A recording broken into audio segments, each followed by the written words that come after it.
What's up, everybody? Welcome back to Crypto for You. Today, I want to talk about something very interesting because the dollar index, the US dollar index, is doing something very crazy, and that could cause Bitcoin to fall. I talked about Bitcoin already for a while, and we know almost exactly where it's going to go. Actually, let's talk about this. We know that Bitcoin, if it confirms support at 25,600, it will start rising up and will reach 28,800. But if it breaks this level, then it will fall down to around 22,000. But falling down to 22,000 and maybe even lower, 21,000, is just a cycle.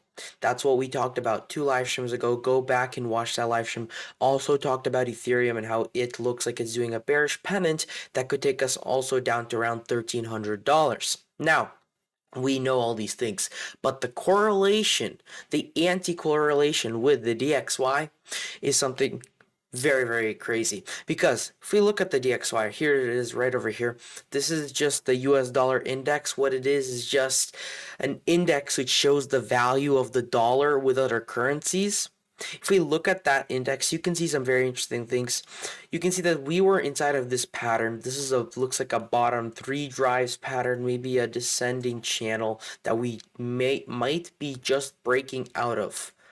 And this seems like a bullish thing until you realize that Bitcoin is actually negatively correlated to the dollar.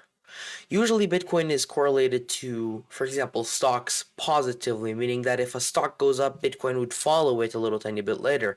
But what's the sad part is that Bitcoin is negatively correlated with the dollar, and you can see this with an indicator right over here. This is the correlation coefficient, and it's a very good indicator to understand when Bitcoin is negatively or positively correlated or not correlating at all. So if you look at this indicator over here, this is on the weekly time frame, you can see that Bitcoin is negatively correlated with the dollar index most of its time, and this is on the weekly time frame. So you can see these little tiny spikes, and these spikes happen, for example, at the lowest or the peaks of bull or bear markets, and those are the only times that we actually become correlated with the DXY. There's a simple explanation for this, and that's just because that Bitcoin has so much momentum in one direction that it can't just turn around and follow the dollar index in the opposite direction. But other than that, when there's not that much hype in the market, when everything's going stably, Bitcoin is doing the opposite of what the dollar index is going. And that's because Bitcoin's a hedge against the US dollar. When the dollar is doing well, and that's what this indicator is showing the value of the dollar compared to other currencies. And when the dollar starts doing better, Bitcoin does worse. It does the opposite. And so if we right now overlap Bitcoin over the US dollar, you can tell that what I'm saying is exactly the case as what's happening right now. As you guys can see, Bitcoin started falling down almost as soon as the dollar index started rising up. As soon as the dollar started strengthening, Bitcoin started falling down. And the fact that we are inside of this indicator, it might be breaking out for the dollar index. The fact that we might be breaking out to the upside is a bullish thing for the dollar index and a bearish thing for Bitcoin. And as you know, crypto, most of the altcoins are also correlated to Bitcoin. So if we are gonna see a fall, which I talked about in a couple live streams already, how we see very big potential downside in the market right now, very strong bearishness in the market for crypto, but with this indicator right over here, we can tell that Bitcoin could be in some serious trouble, and this could basically depend on if we confirm support or if we get rejected from this level. We are not 100% out of this indicator yet for the dollar. If we do not manage to confirm support at this resistance area for the dollar, then we will, of course, fall down. And as you know, a fall down for the dollar index is much better for Bitcoin. Give me a second, I'm gonna drink some water. Um, a fall down in the dollar index is actually much better for Bitcoin than a rise up because Bitcoin is negatively correlated. And so, matching that to with what is happening, you can tell that like I was saying already, we rose so far in a different live stream. I was talking about this. We rose $15,000 in 3/4 of a year. We cannot go on forever. We should be having an ABC correction wave back down. Whether we're gonna rise up right now, whether we're gonna fall down, that it depends on what we do right now this second if we confirm support at this level. But we could also look at the dollar index because this is a leading indicator, meaning that what the dollar index does, Bitcoin's going to do first, and the dollar index does it first by about 1 or 2 days, maybe even a week. It all depends on what the dollar index does. If the dollar index starts falling, we can understand that we will most likely see a confirmation of support and see us start rising up in the short term. But as you can tell, the dollar index is in a bullish indicator, which means that even if it does start falling, it's not going to be short-lived. It's going to be short-lived. It's not going to last that long, which means that this indicator, this price action that we might see in Bitcoin, this rise up, this pump up in Bitcoin that we might see, this is not going to be a long-term price action to the upside. This will most likely, if we confirm support here, will just be a pump up to here, to 29,300, which I talked about in my previous live stream. This is a very big indicator for Bitcoin. This is a very big level for Bitcoin because if this is a cycle, a regular Elliott wave, then this technically should be the A wave of the Elliott wave, of the ABC correction wave, one of the major correction waves. That's very simple to understand because if this is a huge support level and we start rising up, there's a very big target that we should reach, and that is the 0.618 retracement level, or speaking more generally, the golden pocket area, these two support lines right over here, these two resistance lines actually, and that's where this box is drawn at 28,500 ranging up to 29,300, and that's a huge resistance point, and that will only happen if the dollar index confirms resistance or basically falls back underneath the support. If we see this week or this next week, in this next couple weeks, if we see a confirmation of support and a huge spike up in the dollar index, well, we will 100% see a fall down in, and we will 100% see a crash down to around $21,000. It's that simple. Now, there are a couple more bearish indicators that are happening on the crypto chart. So let's talk about some of them. One of them is actually very big, and a lot of YouTubers are talking about this very, very big indicator. Some of you guys probably might have watched some YouTubers, maybe heard of him, is the moving average, specifically the pattern called a cross, a death cross, a golden cross.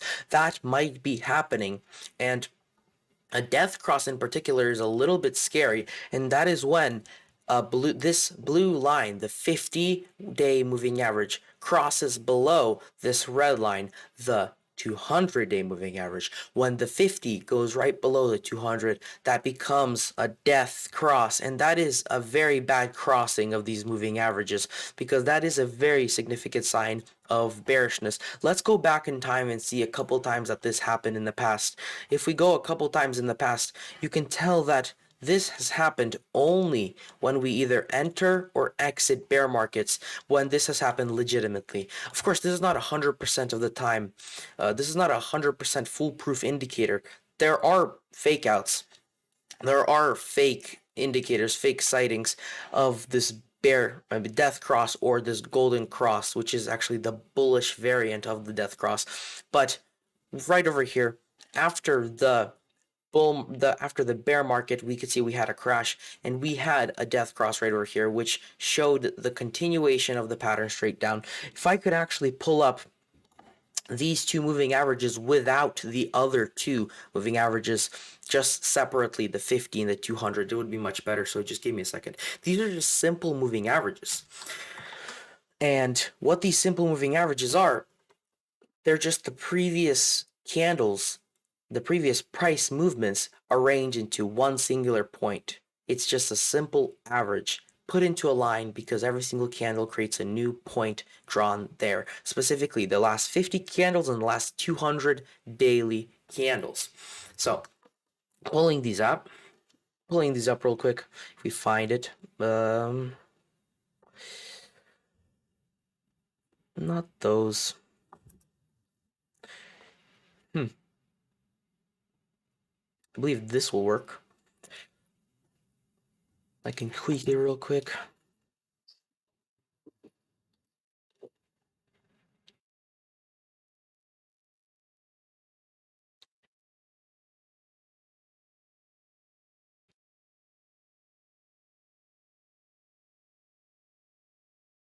Okay, so the 50-day moving average is now the orange line, and the 200-day moving average is now the green line. And as you can see, we had a death cross right over here, which showed a continuation in the bearish trend in the long term. As you can see, in the short term, we did have a pump up for a short amount of time before falling back down and having a drop down farther.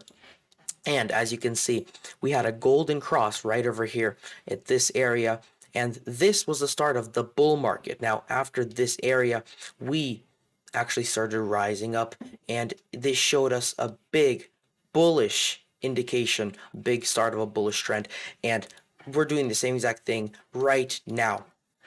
Right now, we could be seeing a bear cross, a death cross happening right over here. That's a very strong bearish indication. But this is not a legitimate confirmation of another bear market, because we do see fake outs happen like these sometimes. For example, right over here we had a fake out. This was the 50-day crossing the 200-day to the downside, and right after this level we basically rose back up. You can pretty easily tell when there are going to be fake outs and when there's not going to be fake outs. Most of the time, it's when the 200-day is rising up and the 50-day falls into it. It becomes more of a cross. Those are usually the more fake ones.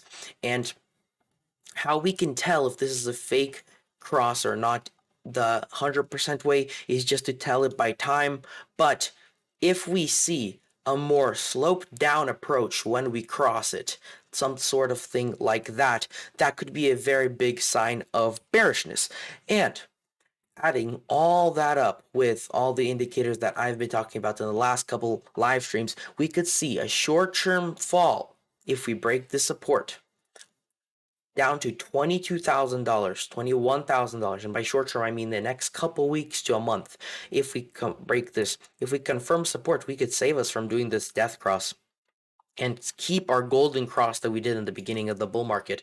And if we confirm support at this level, then we could rise up to this level at $30,000 and potentially break these moving averages that are on the daily time frame and establish a bullish support. That's the only way Bitcoin can be saved from falling down to 22,000, but that will require the dollar average index, the dollar index, to fall down and confirm resistance at this level. That's not the only thing that could cause us to rise up. See, there's not just bearish news. I've been talking about bearish news for the last 3 days. There are bullish indicators too. For example, on the daily time frame, the RSI and stochastic RSI, look how low they are. Actually, I believe it's on the weekly time frame. There you go. Look how low they are. On the weekly time frame, the RSI is actually entering the oversold area, which means it could be a good place to buy.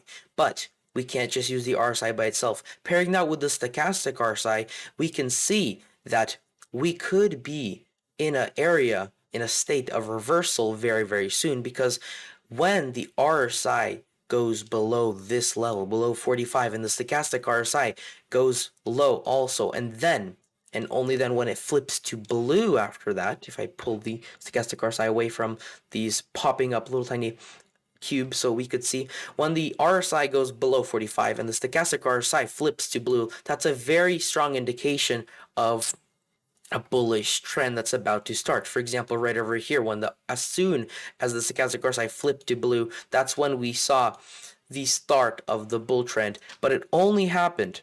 It doesn't start instantly. So you cannot, once again, use the RSI and stochastic RSI as a way to tell instant reversals. And that's why I believe that we still might have a fall down to maybe at least 23,000 before this reversal happens, even if we flip this stochastic RSI, because even though we are very, very oversold on the weekly time frame, this does not mean that we're at the bottom yet. But some good news is that we also have a huge support on the weekly time frame, because that same 200-day moving average on the weekly time frame, the 200-week moving average, is actually all the way down here at 24,000, and that's something that we need to hold, because on the weekly time frame you can see that we made a golden cross on the weekly time frame. That's technically a bullish indicator. It's a very bullish indicator. Last time we did this golden cross was all the way, if I can close all the random tabs that I'm opening, all the way. I don't know, did we actually ever do it? That's the question. Let me real quick click it into log so I can easily understand where we did it. Interesting. We have never done this before.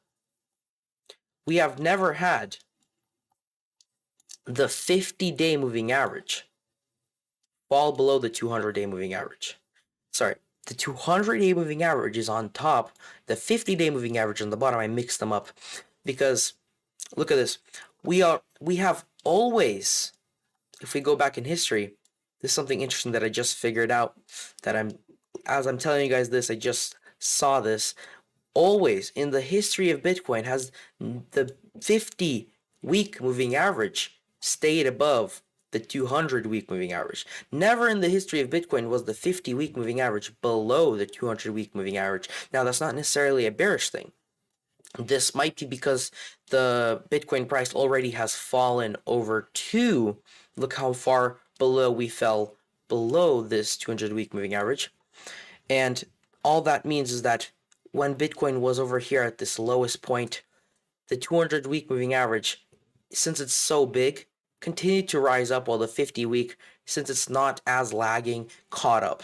And while this does seem like it's a very big, bad, bearish indicator, this could be a bullish indicator because of one simple reason. The moving average is now a huge support at $24,000, meaning if we fall down to 24,000, confirm support, the best place for us to turn around. So, thinking logically, if the dollar index right now breaks and goes up, if it starts rising up, the target of the dollar index is around 109 points. If we reach 109 points, that could be about a month of Bitcoin falling. That would be perfect for Bitcoin to fall down to here. Falling down to 24,000 is perfect because it would cause us to reset the RSI and stochastic RSI, and might be enough for the RSI and the stochastic RSI to reach the levels where the stochastic RSI can flip to blue. All we need is this little tiny push from something, but I don't know what, but it's from something, and we can go green. But this is on a longer time frame. In the short term, we do seem like we could have a crash down to at least 24,000 to maybe testing 21,800. That's what I'm saying. As for Ethereum, same things that I talked about in the previous live stream. We still have this bearish pennant that we are doing on the daily time frame. Nothing has happened. We are just going sideways on the short term, the micro term. And as soon as we see this price action, well, if we break below this level, which is what the bearish pennant usually does, we have a very big chance of doing that. If we break below this pennant, well, then we're falling down to this area, which is also the golden retracement, the golden pocket, but for Ethereum. Now, the Bitcoin, it's the same thing. This is the golden pocket area. Once we reach this area, you can be confident that this is the lowest we will go. That's just a cycle. That's one of the biggest reasons that I think that we're going to fall down to $24,000. It's a cycle. It's a 5-wave move. It's a Fibonacci retracement. This is where we usually fall down to for short-term corrections before starting to rise up again. And I don't want to go in detail, but I talked about this a lot, so go back and watch the live streams. I talked about the Bitcoin halving and how this correlates to the Bitcoin halving, and why you should not be warning. You should not be scared of this dump that's about to happen, because this dump is just not gonna last that long. It's not gonna fall that far. We are already super low. As you know, being at 70,000 and thinking about a fall that's going to take us to 15, that's scary. Being at 25,000 and thinking of a fall that's going to take us down to 20,000, that's a 3,000. That's around a $5,000 fall. that's around 15%. And of course, 15% is a much better place to buy Bitcoin. It's not going to last that long, but that's the update for Bitcoin. And in about 5 days, I believe, the death cross should happen. But watch out for if this moving average, for the 20-day moving average, the 200-day moving average, my bad, watch for it to either keep rising up or for it to fall down. If it continues its rise up and the 50-day continues to fall down, that's a sign of this death cross to be fake. If the 200-day moving average does start sloping down, and for that to happen, of course, we do need this crash down, then we do probably see some bearish indicators. But once again, we're so low, we're at 25,000, but that we can probably, most likely, 99% sure, we cannot see another bear market when we're this low. The cycle of the bear market has ended. This is the start of the bull market. So doing a death cross should not be scary for those who are wondering. But with that being said, that is my analysis for today. I hope you guys enjoyed this analysis. If you did, leave a like down below. Subscribe if you haven't already, because I do daily live streams like this and talk about random indicators and random analysis that you guys want me to. By the way, leave a comment down below what you want me to do an analysis on next live stream, because I'll be happy to do it for you guys. Now, with that said, I'll see you guys in the next live stream. See ya.